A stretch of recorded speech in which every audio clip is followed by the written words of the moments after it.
Well, welcome to The Secrets of a Happy Brain. I'm Jillian Leithman, and I'm co-hosting this with Amy Evergan.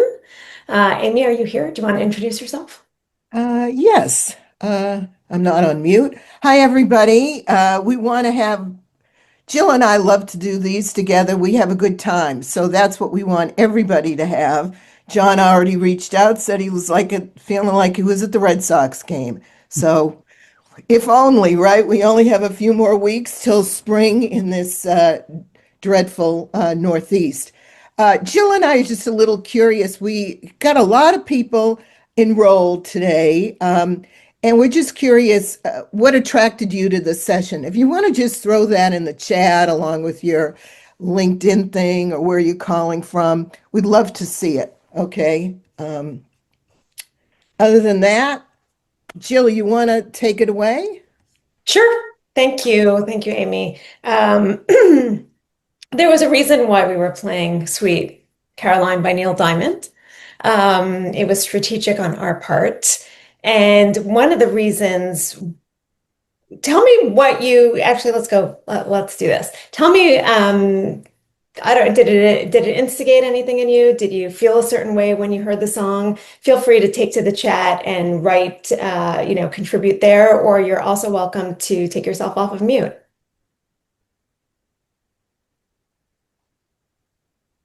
Did that Just bring how did it you, make you feel? yeah, how did it make you feel?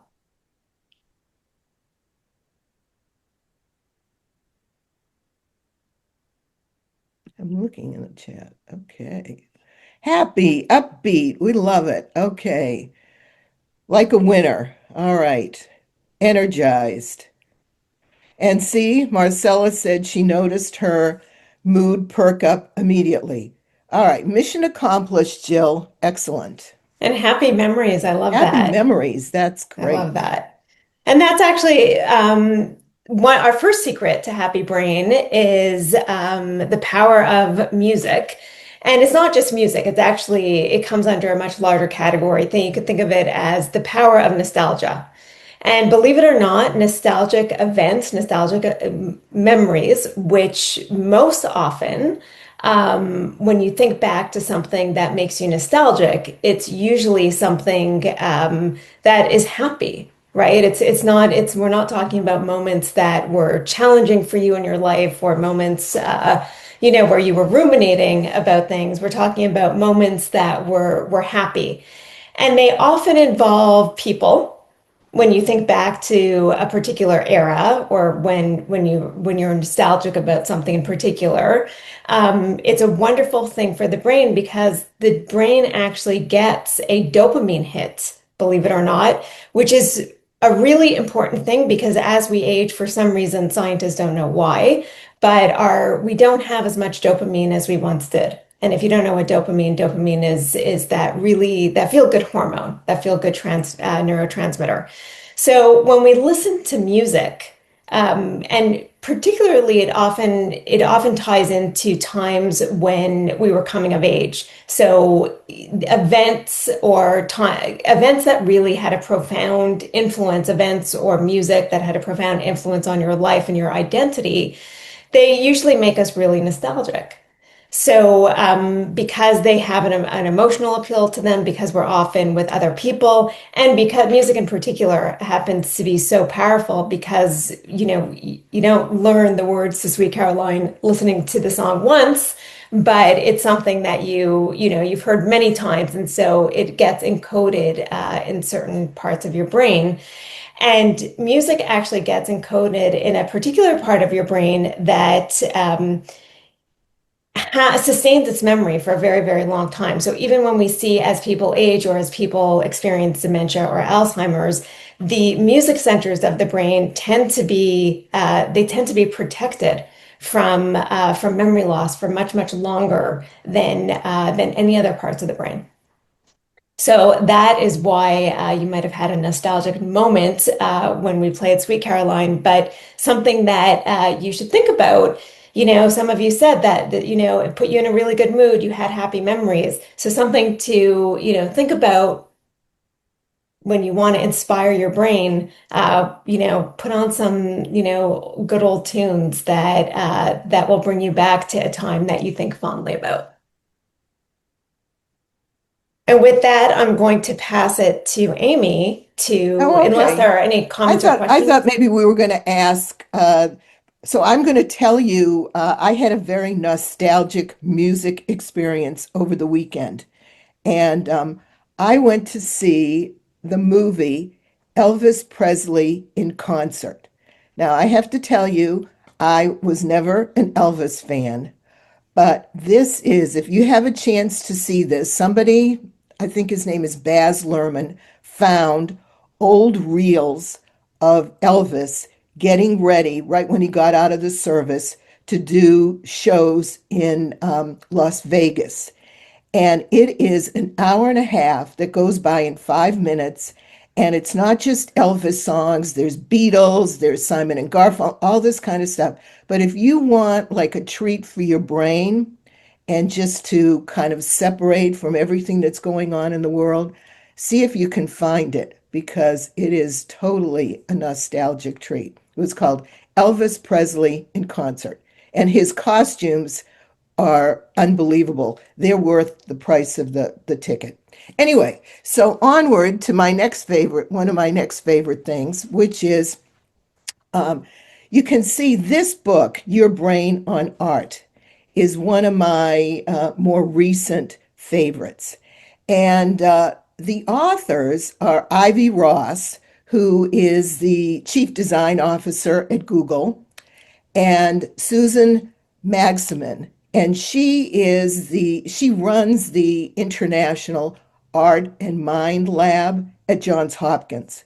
And I'll tell you a little secret I discovered. I was looking them up again this morning, and Ivy is 71 and Susan is 66. So both of those things made me happy in and of themselves that they are still, Susan posts just about every day on LinkedIn.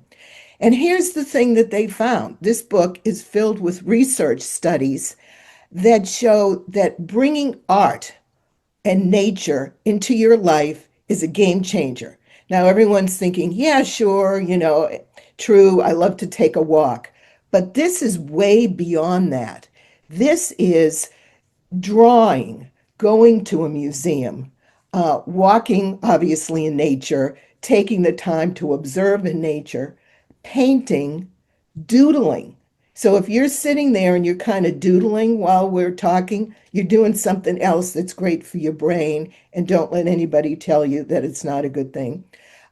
Drawing stick figures, working with clay, dancing, reading, poetry, music, even listening. This is an odd one. Even listening to the sound of a tuning fork is good for your brain. And what happens is that, and let me just, can you go to the next slide? We'll just show you why this, what specifically makes it good for your brain. Jill, just the next slide. I guess not. We are relaxing our brains with art again. Say that again. This high. I'm going to trace a bunch of circles with a Sharpie. No, can you No advance my pattern. I just slide? covered the paper in circles. My There circles you are not go. perfect. It's not going to Yeah. matter. It's going to be fine. All right. Each So what circle it is does different in a color. sense You want to is start with the circles that are not touching and let them dry. what's happening?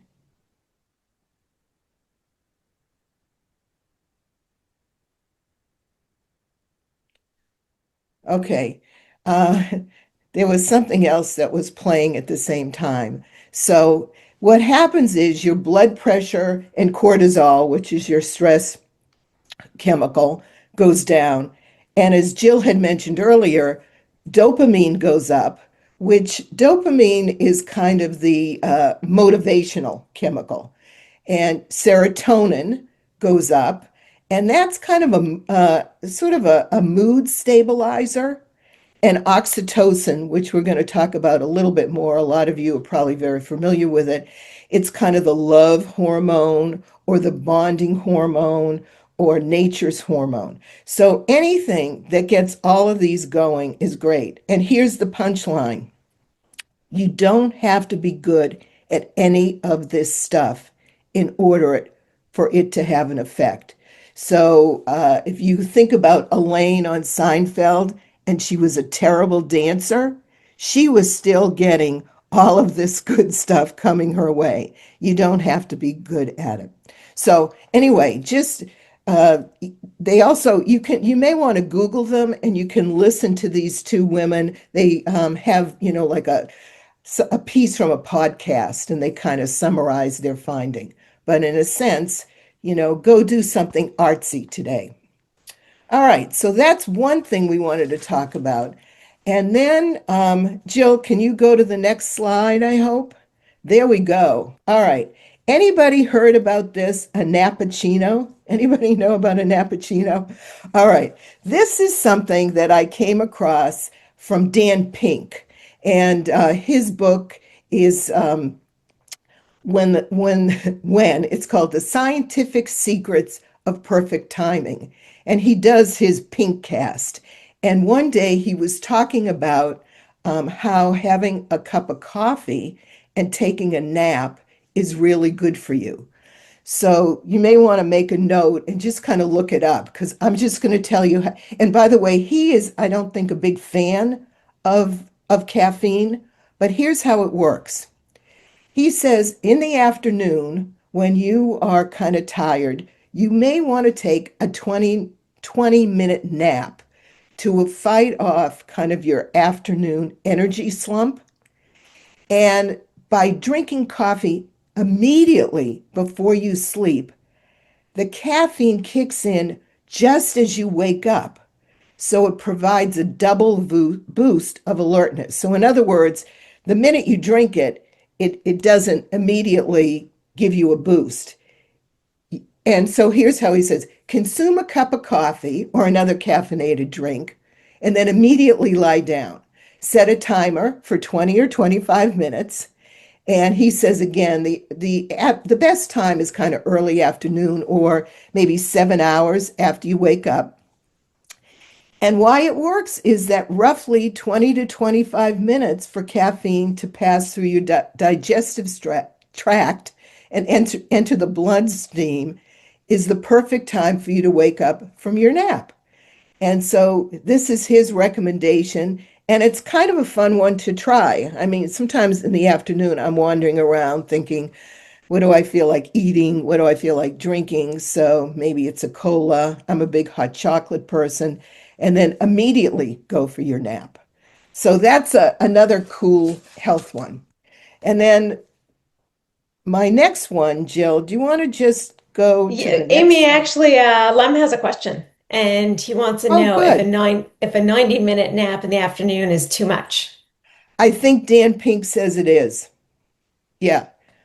He So he he actually in his book When he does talk about that you don't want a really long nap. And I think maybe the other reason is it depends on you, Lem, but if I did a 90-minute nap in the afternoon, I might not be able to sleep at night.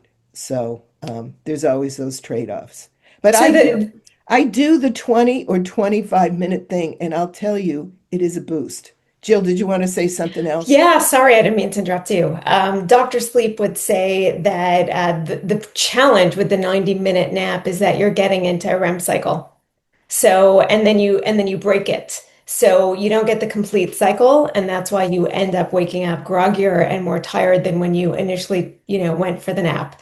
So, something to watch out for is that you don't want to, if you're going for longer than the 25-minute nap, you might end up in that cycle, and then it kind of defeats its purpose because you're more tired than when you went down to nap.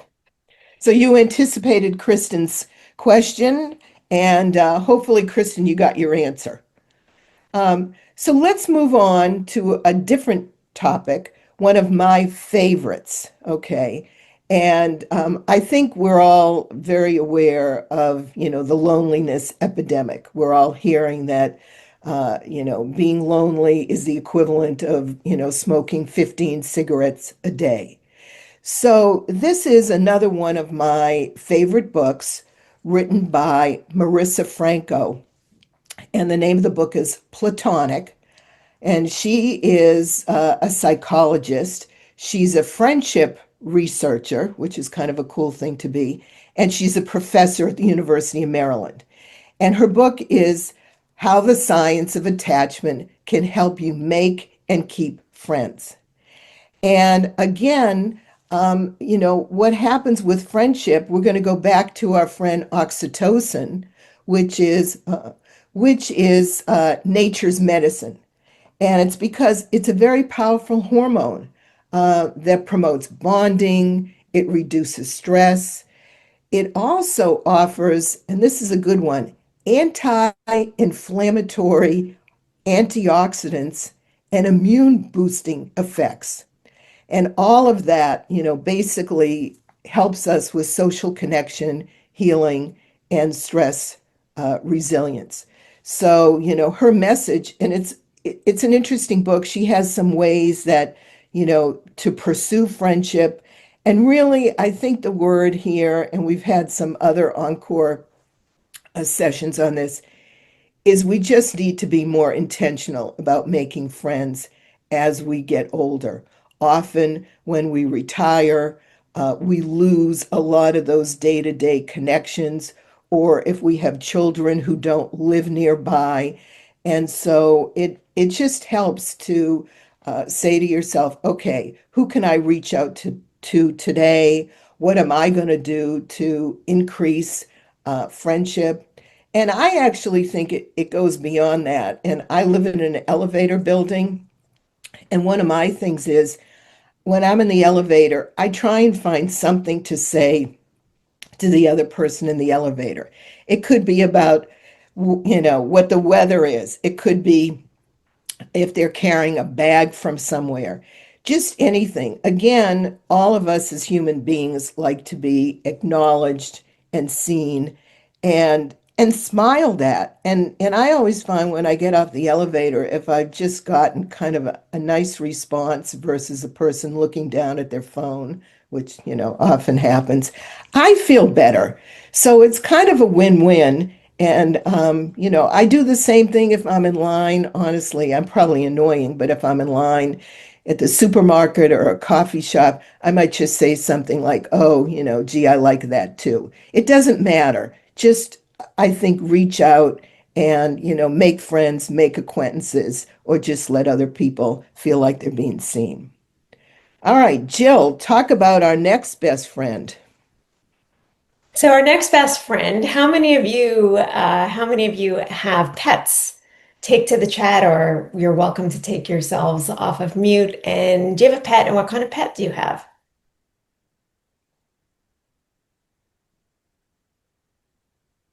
No one has pets? We've got to have pets. Yeah. There we I'll just go. I'll just jump in really quick. So we have two dogs at the house. They're brother sister blue heeler mutt mix. Awesome. Very And I cute. see Jen has some grand pups, and Kristen a dog. Anybody else? Fish, rabbit, reptile, cat? No? The rest of you don't have All pets. right. Well, So interesting question. How many of you hang out? Like, do you have an opportunity to connect with animals?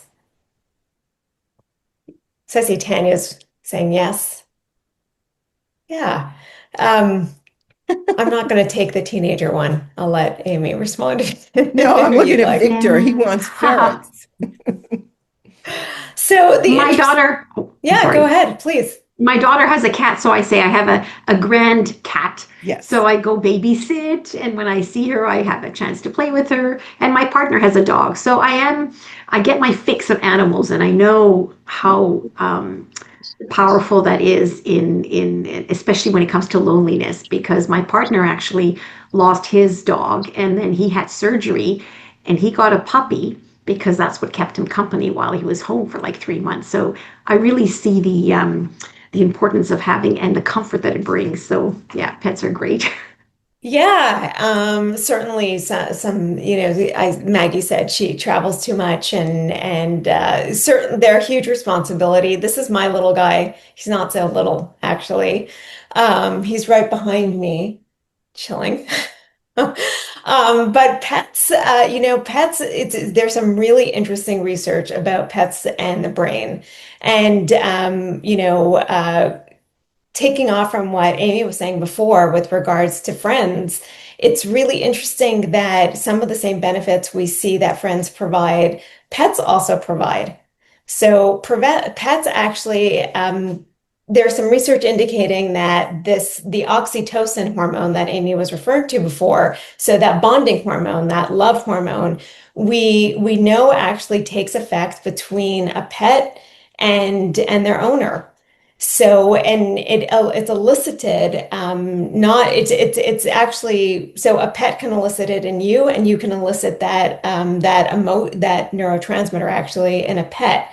So we have these really amazing relationships with dogs, not just dogs. You can we certainly the most research has been done on dogs, but not just dogs. But the interesting thing about pets is that they don't just, provide that sense of comfort and that sense of connection, but people who own dogs tend to be physically more fit because we walk more. We don't really have a choice. We have to walk our pets. We have to walk. Well, you should be walking your dogs.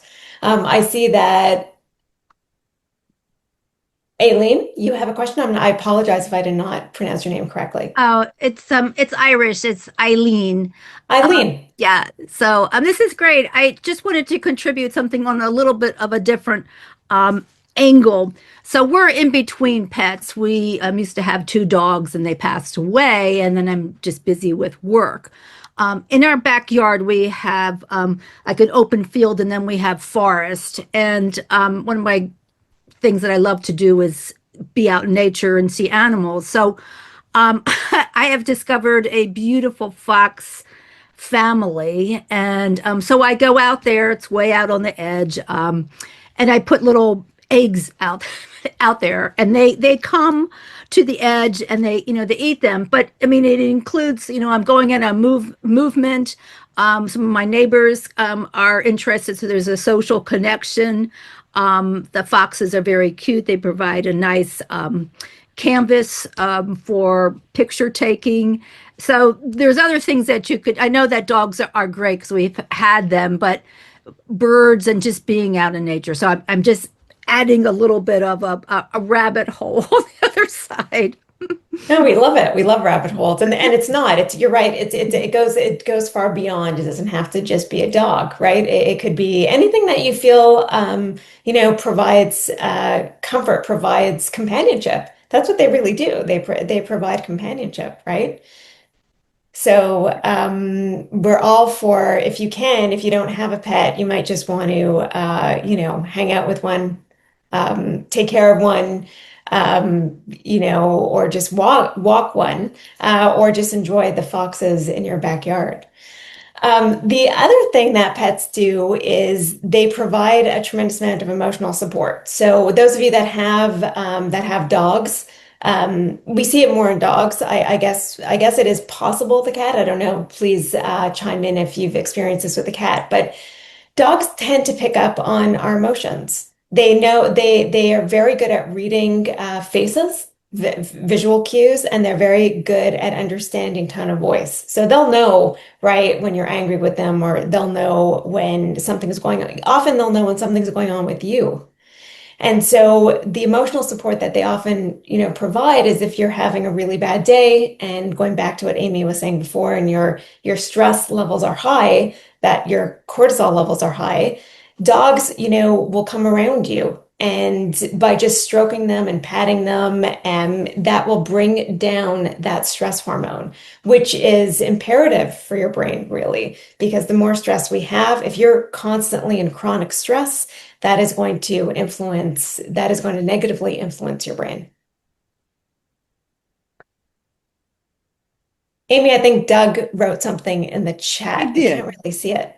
He's saying that, he has a friend who fosters dogs for short stays because she can't manage one full time.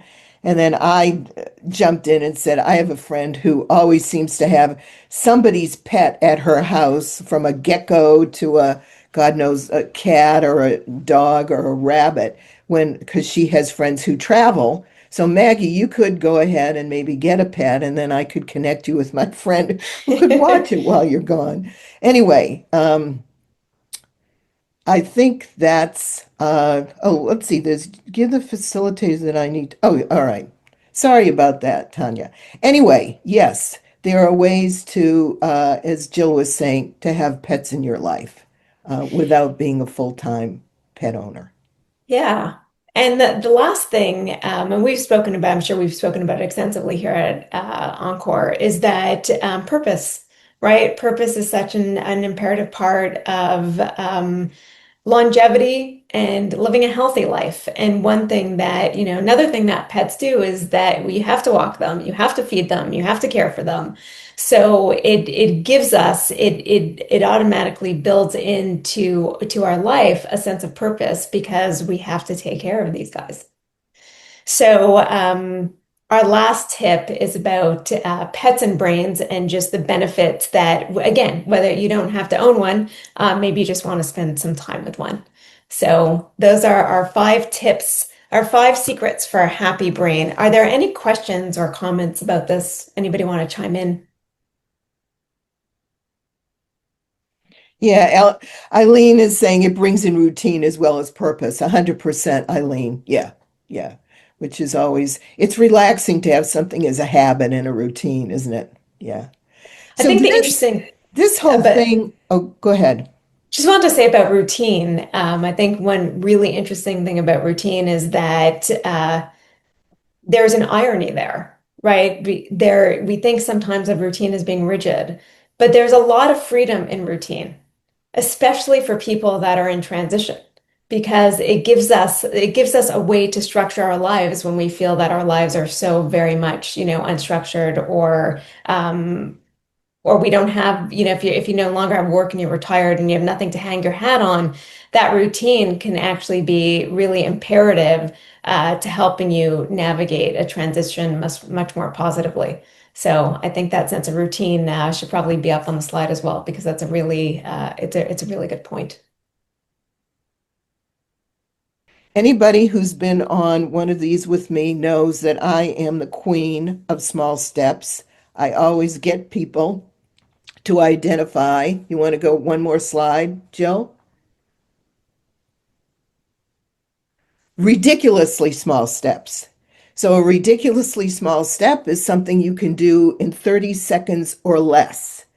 And for example, if you're sitting there in your slippers and you're thinking about going for a walk, you could walk over and put on your sneakers, and you can do that in 30 seconds, and it moves you closer to getting something accomplished. Mm. So if everybody just wants to put in the chat, what's something that you could do that would take you 30 seconds or less that you think is going to be good for your brain in the next hour? And let's see how many we can get. I think we're overachievers. Let's see if we can get something from everybody. I'm going to put on my shoes. Tying your shoes classifies also. Lem is going to write, okay, Jill is going to walk. Victor's going to doodle. Oh, Candy, you're going to do jumping jacks. Should we get a demo? No, kidding. Um, Maggie's going to look for the canasta class. It's Canasta. Maggie, you'll find one, especially in Florida. Um, and John is taking this very literally. He's going to walk out of the cubicle to the co-working space for the coffee pot and see who's there. Jim is going to go in the next room. Lawrence is just going to fill his water cup. So that's the idea. Just do something. Jan's going to stretch. Um, you know, we're going to do stuff that's healthy for the brain. And Jill, you want to do a quick summary of what our 5 tips were, just to remind everybody? You're testing me. I wrote them down. I No, can I do it. could I let's see if I remember. One is Okay. nostalgia. Yeah. So that could be listening to music or actually just reminiscing with old friends about the good old days. 2 is hanging out with pets. 3 was art, your brain on art, getting out there in nature or doodling 4 was pursuing friendships, or as Amy said, and there's actually Neil Epley has some really cool research about this. You don't have to be making best friends, right? Like to Amy's point, it literally could just be if you're getting on a train, if you're getting on a plane, if you're getting on a bus, or you're in a supermarket, just strike up a conversation with somebody next to you. It doesn't have to be these deep, intimate conversations. So I really like the tips that Amy provided. And our last tip, Amy, Nappuccino. Nappuccinos, my Nappuccino, favorite. which everybody could set up this afternoon. There's no reason not to do a nappuccino. I may do one. I have a call that's going to be over at 3, and I may do a quick nappuccino. So we're going to turn it over to Doug, who has maybe some upcoming events. Doug, is that true? Yes, it is. We have lots of upcoming events. Um, the first one I want to make sure everybody is aware of is next Thursday, so a week from today. We'll have Ken Stern, who is founder of or co-founder of the Longevity Project at Stanford University, and has recently written a book called Healthy to 100, and is based on his travels to parts of the world where people live the longest and what he's learned in that research. So don't miss that. It's a chance to think about how longevity connects to Encore, actually. And he'll be interviewed by Len Lloyd, who I know is on the call today. Ken has signed a number of his books, which we're making available to any new Encore Pro or Encore Enterprise member for as long as that supply of books lasts. So if you're not already a member of the Encore Network, this is a chance to get a twofer. You can get a copy of Ken Stern's new book, but you can also get the benefits of membership in the Encore Network. So encourage you to go to the website. There's a tab right at the top that says join. Click that tab, and if you sign up at the Encore Pro level, the Encore Enterprise level, you'll automatically get a free copy of Ken's book signed by Ken. We also have an event the week after next that we're going to use to launch a new solopreneur hub that we've been developing over the last several months. And to help us kick off that hub, which is a resource for people who are thinking about starting a business of their own, we have Elaine Pofeld, who is a very prolific business journalist who has a special interest in solopreneurship. And she's written 2 books. One is called Tiny Business, Big Money. The other is called The $1 Million One-Person Business. And what she talks about is the changes that have happened in technology and AI, in various platforms that are available that make it very much easier for people to start businesses, one-person businesses, and actually to start very sophisticated businesses and run them as one person. We're not really focused on that per se, because there are lots of other ways to run a one-person business, including consulting, freelancing, contract work, and so on. But we do include the entire range of possibilities in the hub. And Elaine has a very useful message, I think, in terms of what's changed in the environment that makes all of this possible.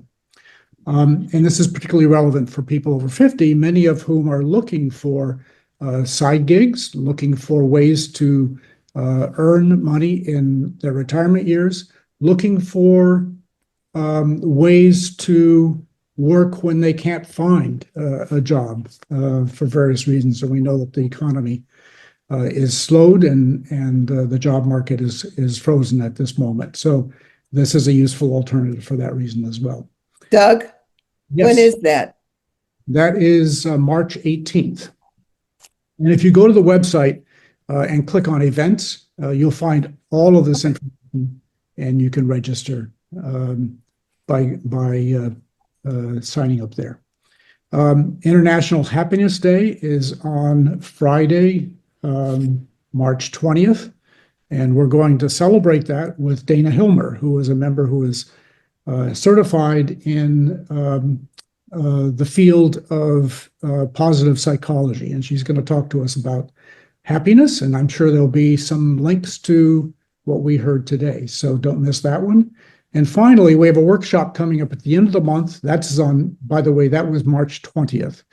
On March 31st, we have a workshop on speaking with impact.